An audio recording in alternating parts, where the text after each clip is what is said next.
Today we'll talk about the 5 things that will probably steer you away from buying the brand new DJI Mavic 4 Pro. Quick disclaimer, I do feel this drone is an absolute beast and it's the best foldable drone that DJI has ever done.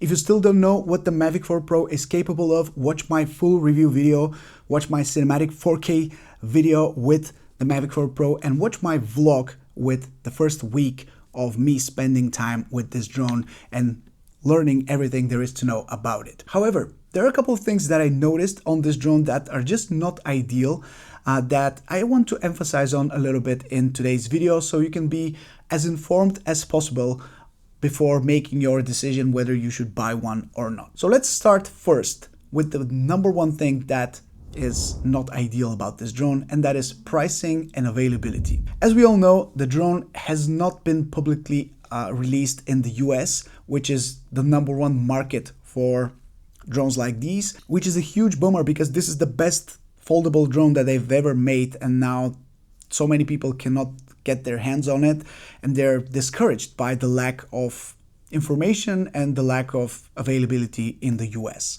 My DJI rep actually told me it's cheaper to go to Mexico to get it there and travel back to the US than buying it in the US if we calculate the tariffs and the price jump that would have been significantly increased compared to regular pricing of similar drones like the Mavic 3 Pro, for example. So the price itself is not really the problem that much, but it's the additional cost that will significantly increase the total amount of money you have to pay to get this drone. Or just browse local retailers and see whether they have this drone in stock or not. Just be careful about the price and make sure it's not artificially inflated before buying. Number 2 of the reasons why you might want to skip the Mavic 4 Pro is the Infinity Gimbal. And I know I said in my main video that I like the Infinity Gimbal, which is still the case. I really like the Infinity Gimbal.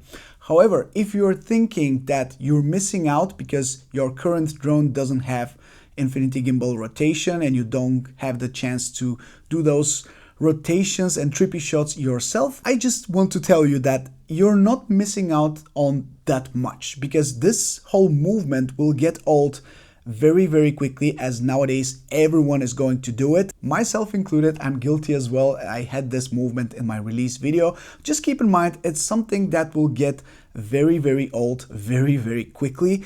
As a matter of fact, I don't see myself using it as much. I used it kind of a lot in the beginning when I first started flying this drone, and then it kind of got old to me because you're getting dizzy. It's like a movement that is not justified in every single scenario. It has to have a purpose, and for that you really are not missing out if you don't have it on your current drone. It is great to have this Infinity Gimbal though for setting up vertical shots, which are great, and it's the first Mavic that can actually have those true vertical shots. However, again, it's one important thing that we have to mention.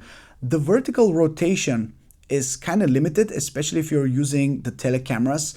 You have a range of motion that is kind of limited to -10 or +10 degrees, which is not that much.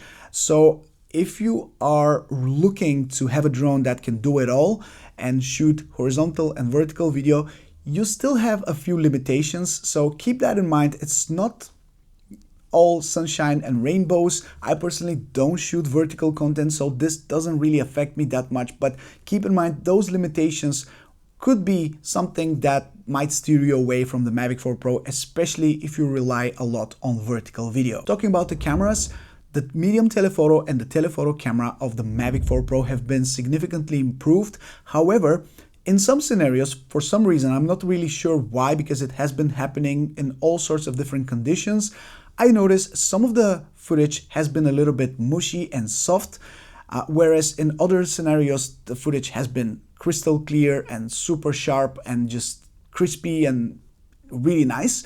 So maybe it's a software glitch, maybe it's something that can be improved by firmware updates, and it's a buggy initial firmware that is causing this problem.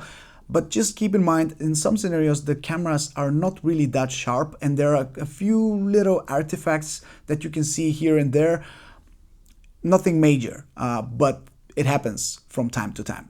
If you are shooting a lot, if you're shooting in golden hour, if you're shooting a lot of little details on trees and forests or mountains, you might be able to see some mushiness here and there, which I think it's important to mention. And finally, while we're still on topic for the camera, if you're a photographer and you're looking to upgrade from your Mavic 3 Pro to the Mavic 4 Pro, the difference that is being introduced in the Mavic 4 Pro compared to the Mavic 3 Pro is not as significant as you might expect.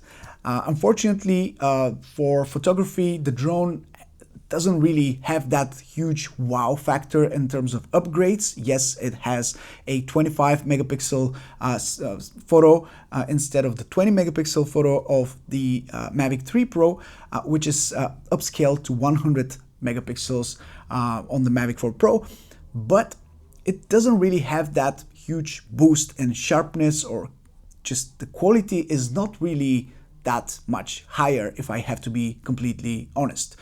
Yes, for video, it's an absolute banger of an upgrade. It has so much more going on compared to the Mavic 3 Pro, and it's such a massive step forward. But if you're mostly shooting photos, then it's not such a huge jump, in my opinion. Next, we need to talk about one more thing that I'm a huge fan of, and I've been saying it ever since I started flying this drone, and that is the RC Pro 2. This is the best remote that I've ever flown with, and I still stand by that. But this remote is also not perfect. There are a couple of things that I don't like about this remote, and I'll go through them real quick. So first things first, the screen. The screen is amazing. I love it. It's bright, 2000 nits of maximum brightness and 1600 nits of sustained brightness. This is great. However, if you're in a rush, let me just demonstrate. Let me just put it like here. If you're in a rush and you grab it like so, it will open. This mechanism is great, and I love the fact that it starts the remote by just, you know, unfolding the screen. I'm sorry. The thing is, it's kind of easy to unfold the screen sometimes if you don't want to. You can grab it and just maybe if you're running, if you're in a rush, you can just, it happened to me a couple of times. I was in a rush, I was going from one spot to another. I was really in a rush to get the shot, and I grabbed the screen, I didn't grab the rest of the remote. And then it just opened and unfolded, and I almost dropped it.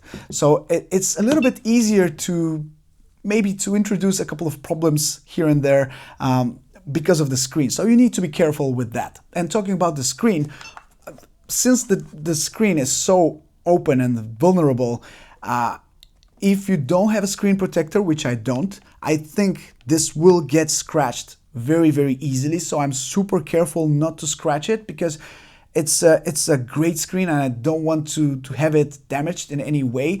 So I will be looking out for potential screen protectors for this screen, so just so I can protect it as much as possible, because if you're putting it in your backpack, maybe with the screen down, you see what I'm talking about? You don't have a very easy way to grab it without pressing something. I'm always pressing some buttons. So if you put this in your backpack with the screen down, or even with the screen on the side, it might get scratched. So keep that in mind.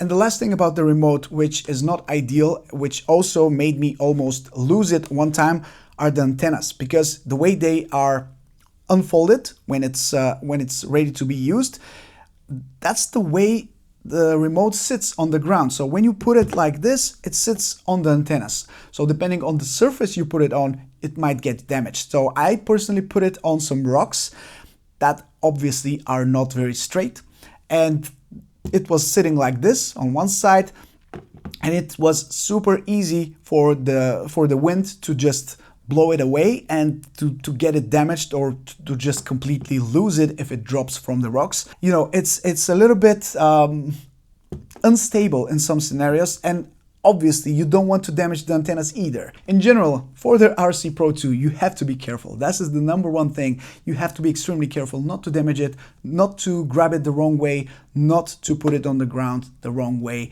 But those are my complaints when it comes to this remote. Everything else is perfect. the standby, the feature, the quick power on feature, the screen size, the screen quality, the brightness, everything else is just great. Those are my only complaints. And finally, the last two things that I have to say about the drone, and I realize they might be nitpicking, but they are things that I've encountered ever since I started flying. And if you're flying a lot, then you encounter those things and they're not something that you like. So of course I have to share them. For some reason, if I keep the drone unfolded like this, and it's obviously powered off, sometimes, not always, but sometimes when I fold it to get it back in my bag, then it powers on by itself. Maybe it's a software thing, maybe it's a bug that has been already fixed, I'm not even sure. But those are things that have happened to me maybe 5 or 6 times. The drone is unfolded, I fold it to put it back in my backpack. And when I do that, the last arm that I fold powers it on for some reason. And I have to turn it off by the button. Not something that is a huge deal, of course, but maybe it's a bug that I noticed. And finally, really the final thing, once you fold the drone, because of the new way the arms are unfolding, it's really annoying to get the battery out, because it's not easy to open up those legs so you can remove the battery. Little thing, but it's a little bit annoying as well if you want to get the battery out so you can charge it and put another one. You kind of have to deal with this so you can have full access on those little flaps here that remove the battery. So you have to kind of unfold it halfway so you can get to the battery. Otherwise, it's a little bit tricky to get to those latches that, you know, keep the battery inside. But those are the things that I'm not a huge fan when it comes to the Mavic 4 Pro. Are they deal breakers for you? Maybe. For me, absolutely not. Those are things that I can live with, even if they don't get fixed by a software update. I can live with that because this drone is an absolute masterpiece. I'm not telling you to not buy it. I'm not telling you to buy it. You can form your own opinion by judging from the footage that people have been releasing, judging by the things that I've been saying and other people have been saying in their videos. I'm a huge fan of this drone. I don't think there is a better drone with this size anywhere. So it is a huge thumbs up from me. Those are just the things that I noticed ever since I've been flying the drone for the first time that, you know, can kind of hinder your experience a little bit, but definitely not make it a negative one. With that being said, guys, this is everything I have for you from today's video. Make sure you watch all of my Mavic 4 Pro videos. Down in the description, there is a playlist with all the videos that I've posted so far. If you want to buy one yourself, please check the link in the description. It's an affiliate link that I get a small commission from if you buy a drone from DJI's website. It's a small thing that costs you nothing but helps me tremendously to keep doing those videos for you. And I want to thank you in advance. This is Mike from Drone Supremacy. Thank you so much for watching this video. I'll catch you in the next one very, very soon. Stay safe, never stop flying, and I'll see you soon. Ciao.